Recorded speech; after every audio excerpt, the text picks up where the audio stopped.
More US based ఈ learning platform. మీరు కూడా స్లాట్ బుక్ చేసుకోవాలంటే ఈ నెంబర్కి కాల్ చేయండి. నమస్తే రమగారు. నమస్తే జయ. రమగారు, కొంతమంది మనం చూస్తూ ఉంటే అసలు ఎలాంటి దిగులు కనిపించదండి, చీకు చింత ఏముండదు, మళ్ళీ ప్రాబ్లమ్స్ లేవా అంటే ఎన్నో సమస్యలు ఉంటాయి. పట్టించుకోరా వీళ్ళు ఎంత అదృష్టవంతులా అనుకోవాలి, కానీ మరీ అసలు ఆలోచనే లేకుండా ఎలా ఉంటారు కదా. ఇళ్లలో వాళ్ళకి ఎంత కష్టమో తెలుసా రమగారు, అలా చీకు చింత లేకుండా హస్బెండ్ కానీ వైఫ్ కానీ ఇద్దరిలో ఒకళ్ళు హస్బెండ్ ఉన్నాడో చచ్చారే ఓయమ్మో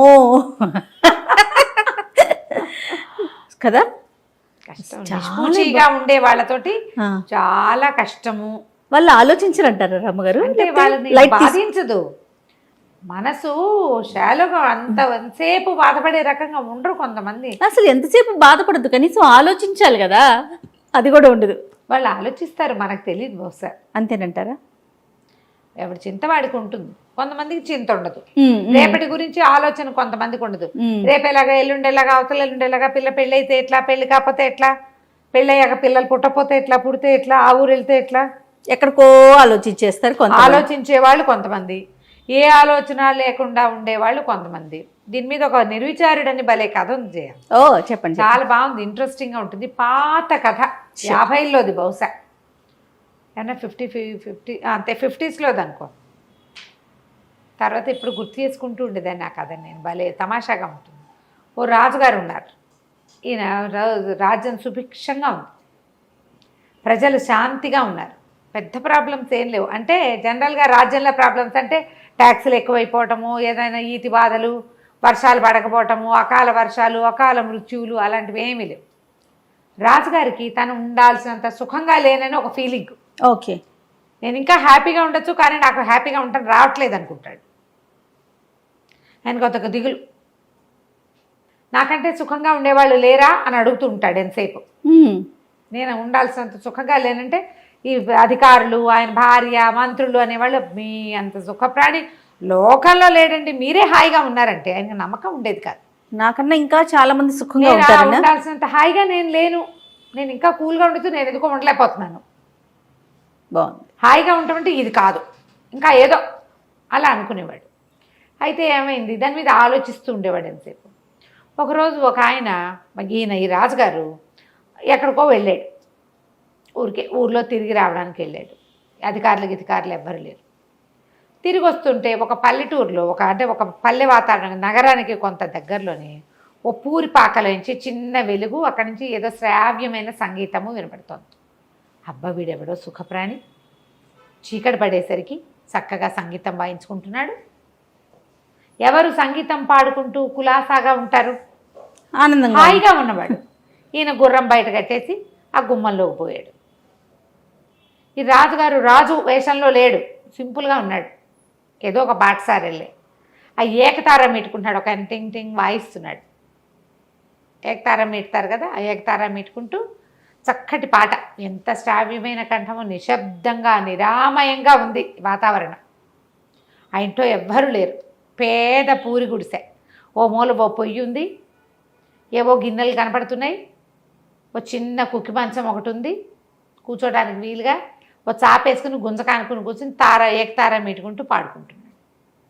దాన్నా కూర్చో అని ఆయన కూర్చున్నాక, అగో ముందు కొండలో మంచినీళ్ళు ఉన్నాయి తాగు అని వాడు మంచినీళ్ళు అయితే ఈయన మీటుకుంటూ పాడుకుంటుంటే రాజుగారు కూడా సంగీతంలో మైమర్చిపోయి విన్నాడు.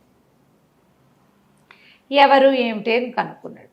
ఎంత హాయిగా పాడుతున్నావు, నీకేం బాధ లేవంటే, ఏం బాధలు ఉంటాయన్నయ్యా, నాకేం బాధలు ఉంటాయన్నా, ఏమున్నాయి, ఏదో కళాయి చేస్తాను, కళాయి పనులు చేస్తాను, మాటలు వేస్తాను గిన్నెలకి, నగరంలో తిరుగుతా పొద్దంతా, ఏదో ఒక పావలా రూపాయి దొరుకుతుంది, కాసిన బియ్యం కూర కొనుక్కు తెచ్చుకుంటా, అన్నం వండుకుని తింటా, నేను ఎవరికి పెట్టక్కర్లేదు, ఎవరు నాకు పెట్టక్కర్లేదు, గొడవలేదు, నాకెవరు లేరే అని ఏడవచ్చు. వాడు ఏడవట్ల, ఏం చేయాలి, ఏముంది, నడిచిపోతుంది కదా. అన్నం తిన్నాక ఇంకేముంది, వెంటనే నిద్ర ఏమీ రాదు, ఏదో సంగీతం చిన్నప్పటి నుంచి పాట పాడుకునే అలవాటు, ఏకతారా పెట్టుకుని పాడుకుంటుంటే సంతోషంగా ఉంటుంది, హాయిగా నిద్ర పడుతుంది, ప్రశాంతంగా ఉంటుంది అన్నాడు. రాజు ఆశ్చర్యపడి ఊరిని, వాడికి దొరికే పావలార్థకే వీడు ఎలా హాయిగా ఉన్నాడు, ఏమో నాకు అన్నీ ఉన్నా నేను హాయిగా లేను, నిర్విచారంగా ఉన్నాడే వీడు, వాడు ఎంతైనా ఏడవచ్చు, నాకు పావలాయే వస్తుంది రూపాయి రావట్లేదని ఏడవచ్చు, పోనీ రూపాయే వస్తుంది 10 రూపాయలు లేవని ఏడవచ్చు. నాకు ఎవడూ లేడు, నన్ను పట్టించుకునేవాడు లేడు, నన్ను చూసేవాడు లేడని ఏడ్చేవాళ్ళు లేరా ఇప్పుడు? అదే కదా.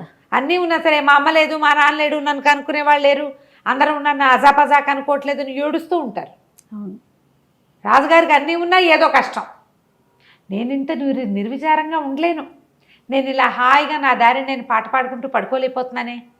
సరే వీడికి ఇది కట్ చేసి చూద్దాం, వీడు ఏం చేస్తాడో అని. మర్నాడు ఆ రాత్రి వెళ్ళిపోగానే ఊళ్ళో ఎవ్వరూ మాటలేయించద్దు, కళాయి పెట్టించద్దు, అవన్నీ పనులు కోటలోనే అవుతాయి, రోడ్డు మీద తిరిగేవాడికి పని ఇవ్వద్దు అని టంకేయించాడు. వాడి ఆయన తెలివి. మర్నాడు ఈ కళాయి పోసేవాడు ఊరంతా తిరిగాడు, ఎవరు పిలవల, అక్కడ ఎవ్వరూ పిలవల. పని లేదు, ఏం చేస్తాం? తిరిగి వస్తూ ఉంటే ఇంటికి ఒక ఆయన, ఒక పెద్ద మనిషిలాగా ఉన్న ఆయన పాకెట్లో నుంచుని గొడ్డలు పెట్టి పేళ్ళు కొట్టుకుంటున్నాడు. పేళ్ళు కొట్టుకుంటుంటే ఆశ్చర్యపోయాడు. బాబు, ఇంత పెద్దవారు, ఇంత పెద్ద ఇంటి ఓనర్లే ఉన్నారు, ఎందుకండి ఈ పేళ్ల పనులు? నా బొట్టివాడు ఎవరికో కూలివాడికి 10 పావలా ఇచ్చి, ఓ పావలా ఇచ్చి చేయించుకోవచ్చు కదా అంటే, ఒరే కూలి ఎవరు దొరక్కేనైనా చచ్చినట్టు వేసుకుంటున్నాను, వాన వచ్చేలాగా ఉంది, పేళ్ళు లేకపోతే రాత్రికి అన్నం, రేపు పొద్దుటికి అన్నం ఉండదు, పనివాళ్ళు ఊరెళ్ళారు, ఎవరు లేక చేసుకుంటున్నాను అంటే, బాబు నాకు ఇవ్వండి, ఆ పావలా ఇస్తే నేను వేసి పెడతా బాబు అని చకచకా పేళ్ళు కొట్టేసి అవన్నీ కట్టకట్టి వంటింట్లోకి చేర్చి వాళ్ళకి ఆయన పావలా ఇచ్చి ఓ గ్లాసెడ్ గంజి ఇస్తే గంజి తాగి పావలా 10 రూపాయలు తెచ్చుకున్నాడు. వచ్చేటప్పుడు ఓ గుప్పెడు బియ్యం, ఓ సోల్డ్ బియ్యము, ఒక తాటుకూర తెచ్చుకున్నాడు. అన్నం వండు తినేసాడు. అయిపోయి ఆ రోజు ఏకతారం పెట్టుకుంటున్నాడు. రాజుగారు ఇవాళ వీడికి తిండి దొరుకుండదు, వాడు అడుక్కునేవాడు కాదు, పని చేసుకుని బతికేవాడు.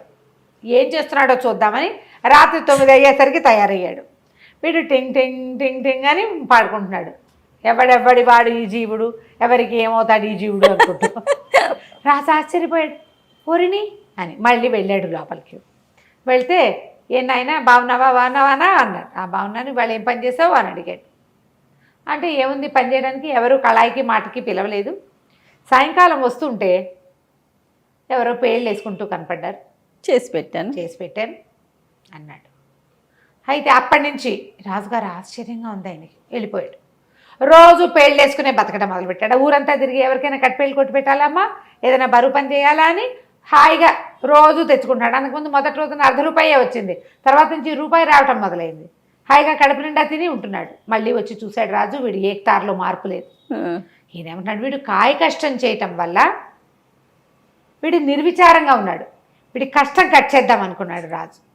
మర్నాడు ఏం చేశాడు, 10 రోజుల తర్వాత ఒక సైనికుల్ని పంపించి, నీకు భటుడు ఉద్యోగం ఇస్తున్నాం, కోటకు పిలిపించారు, భటుడు ఉద్యోగం ఇస్తున్నాము, ఉద్యోగంలో చేరమన్నారు. అనేసరికల్లా ఈ నిర్విచారుడు అన్నాడు, ఎందుకండి నాకు పొట్ట బాగానే గడిచిపోతుంది, నాకు ఉద్యోగం అవసరం లేదు బాబయ్య, హాయిగా గడిచిపోతుంది, నేను సుఖంగా ఉన్నాను అంటే వాళ్ళు ఒప్పుకోలే. దేవుడి నుంచి నీకు ఉద్యోగం ఇవ్వమని ఆర్డర్ వచ్చింది, నువ్వు ఉద్యోగం చేయవలసిందే, ఇదిగో బట్టలు అని భటుడి బట్టలు ఒక కత్తి ఇచ్చారు. కాదంటానికి వీల్లేదు, రాజాజ్ఞ. సరే ఏం చేశాడు, ఆ భట్టుడి బట్టలు వేసుకుని ఆ కత్తి పుచ్చుకుని వచ్చి నుంచున్నాడు. ఇక్కడ ఎక్కడో కాపలాగా ఏమంటారు, డ్యూటీలు వేస్తారుగా అక్కడ ఇక్కడ అని.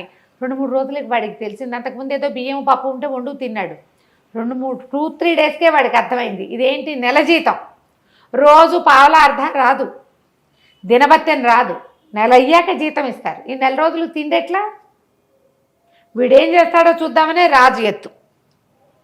ఏం చేశాడు, ఒక కమ్మరాయన దగ్గరికి వెళ్ళి, రాజుగారు తన కత్తి ఇచ్చారు కదా, ఈ సైనికులకి కత్తిస్తారు, ఒక వర కత్తి ఉంటాయి, ఆ కత్తిని కుదవబెట్టాడు ఆయన దగ్గర. కుదవబెట్టి వ్యాపారి దగ్గర ఆయన ఏం చేస్తాడంటే, వ్యాపారి కత్తులు వాళ్ళకి వీళ్ళకి రెంట్కి ఇస్తాడు. తనకి దినవారీ ఓ పావలా వచ్చేలాగా ఏర్పరచుకున్నాడు. ఆ పావలాతోటి ఒక గుప్పెడు బియ్యం కొనుక్కుంటాడు, ఏదైనా ఒక కూర కొనుక్కుని వంట తీసుకుంటాడు. ఈ ఊర ఖాళీగా ఉంది. మొదట్లో 2 రోజులు తెలియదు, 3వ రోజు పరకాయించి చూస్తే ఎవరికైనా తెలిసిపోతుంది. అందుకని ఏం చేశాడు, ఒక వడ్రంగి స్నేహితుడు ఎవరో తెలిసిన వాడు ఉంటే, అన్న ఇందులో పట్టేందుకు ఒక కత్తి చేసి పెట్టమని చేయించుకున్నాడు. బయట నుంచి చూస్తే పిడి ఉంటుంది, కత్తి ఉందని అనుకుంటారు, కానీ అది కొయ్య కత్తి. అసలు తెలివితేటలు చూడండి. 4 రోజులు గడిపేశాడు. 20 రోజులు గడిచింది, 25 రోజులు. రాజుగారికి ఆశ్చర్యం వేసింది. ఓ రోజు రాత్రి వచ్చాడు చూద్దామని. వీడు టింగ్ టింగ్ వాయించుకుంటున్నాడు, పాడేస్తున్నాడు నిర్విచారంగా. రాజు ఆశ్చర్యపోయాడు, ఎట్లా వీడు చేస్తున్నాడు, ఇప్పుడు వెళ్ళి అడగలేడు.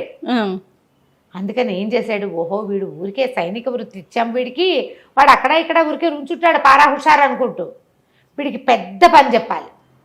రక్తం చూడలా వీడు యుద్ధ సైనికుడు కాదు, వీడికి నెత్తురు చూపించాలి, వీడికి అప్పుడు వీడి సుఖమంతా పోయి భయం వేస్తుంది వాడికి.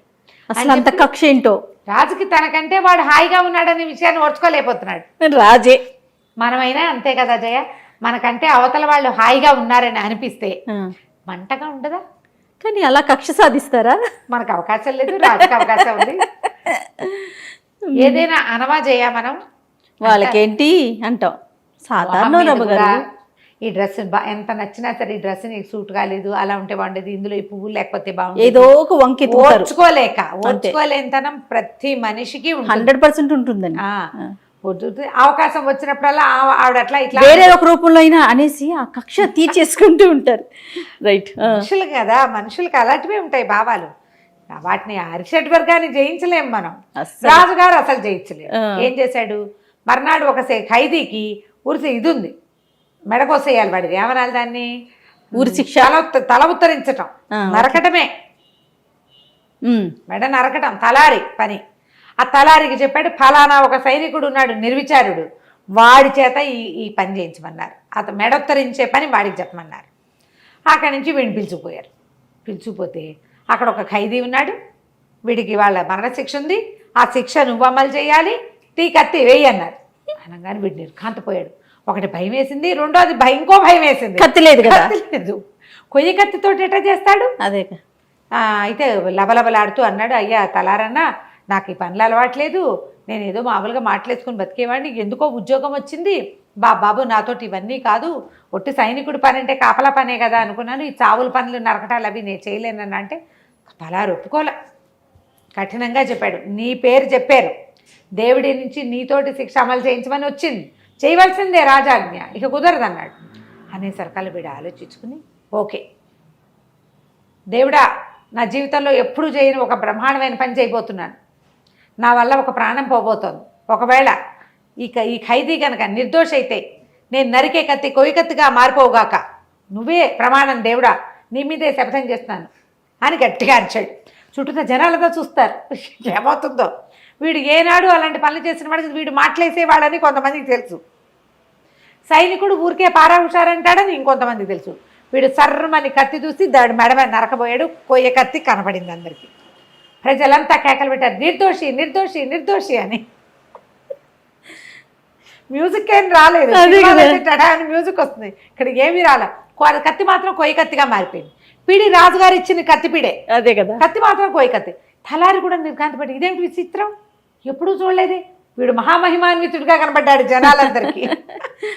పరిగెత్తుకుంటూ పోయి రాజుగారికి చెప్పారు, వాడు నిర్దోషండి, వాడి నిర్దోష ఏంటి, అంతా విచారించాం, వాడు నిర్దోష కాదు, వాడు దోషి, వాడు 5 హత్యలు చేశాడు, దారి దోపిడి దొంగ వాడు అంటాడు రాజు. జడ్జిని పిలిచారు, మంత్రిని పిలిచారు, అందరూ వాడు దొంగ వాడు హంతకుడు అంటే కత్తి కొయ్య కత్తిగా ఎలా మారిపోయింది? ప్రజలు ఒప్పుకోవటాల, నిర్దోషికి శిక్ష ఇస్తారా? మేము చూస్తుండగానే కత్తి కొయ్య కత్తిగా మారిపోయింది. కేకలు పెట్టేసి జనాలంతా క్యాండిల్ ర్యాలీ లాంటిది చేయటం మొదలుపెట్టారు. రాజుగారు ఆశ్చర్యపోయి, ఈ నిర్విచారుడు, ఈ పాటగాడు ఉన్నాడు కదా సంగీత పాడుకునేవాడు, వీడిని పిలిచాడు.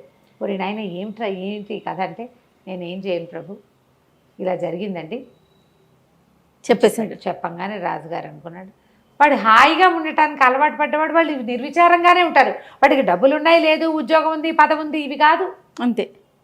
నిర్విచారంగా ఉండటం వాడి మనస్తత్వం. డబ్బుంటే సుఖంగా ఉంటారని, రాజైతే సుఖంగా ఉంటారని, ఉద్యోగం ఉంటే సుఖంగా ఉంటాం కాదు, సుఖంగా ఉండటం అనేది ఒక తత్వం, అంతే. ఏదున్నా లేకపోయినా ఆ ఖైదీకేమో ఉరి శిక్షని మరణ శిక్షని చేసి, మరి ప్రజల్లో గొడవ వస్తుందిగా, వాడికేమో ఆజన్మాంతం జైలు శిక్ష విధించి, ఈ పాటగాడిని నీకు చేతొచ్చిన పని చేసుకో అని చెప్పి వదిలిపెట్టేశారు. ఏమైనా ఇవ్వమని ఏం వద్దండి, నా బతుకు నేను బతుకుతాను అన్నాడు. పావలా అర్థం వస్తే చాలు, ఏకతారం మీటుకోవడానికి అంతకంటే ఏం కావాలి, అంతే. హాయిగా దాన్ని పోయాడు. రాజుగారు ఆ తర్వాత నాకంటే సుఖంగా ఎవడున్నాడు అని చూడడం మానేశాడు. సూపర్, వాడి తెలివితేటలు సూపర్. నమస్తే రమ్మగారు. నమస్తే.